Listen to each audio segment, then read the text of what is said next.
North Carolina opens with Providence in the NCAA Tournament. How far can the Tar Heels go? He's Mike Gminski. I'm Jeff Fischel. Okay, Mike, let's start with the key player for the Tar Heels. Well, as it's been all year long, Marcus Paige has been absolutely terrific, All-American candidate, and really has had to take on a lot of the scoring load with everything that happened early on in that year. Has become more of a facilitator as the season has gone along, but he can still score a ball. He is the guy for North Carolina. And he gets talked about over and over again, but he is, well, we've seen the hashtag second half Marcus Paige. No, it really has been perplexing. And in the game in the ACC tournament, he had his hand bandaged. I thought something was an issue there, and then he just goes crazy in the second half. They need him to start 20 minutes earlier.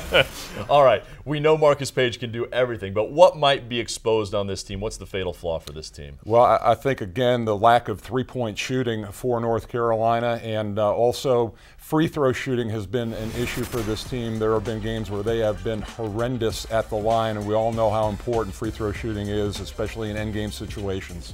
They're out of 351 Division I teams, they are 344th in free throw shooting. You're right, it has truly been awful. And you talked about the three-point shooting.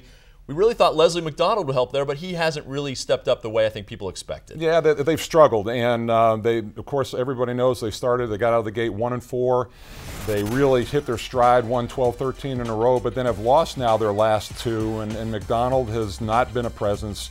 He needs to regain his shooting touch. He did not score in that game that lost to Pitt in the ACC tournament. Okay. Like I said, they start with Providence. What's the limit? What's the ceiling for this team? How far can they go? Well, I think they really have got a tough draw in the tournament. Providence has won 6 of 7. They won their league tournament. They're on a roll, so that's not going to be an easy game.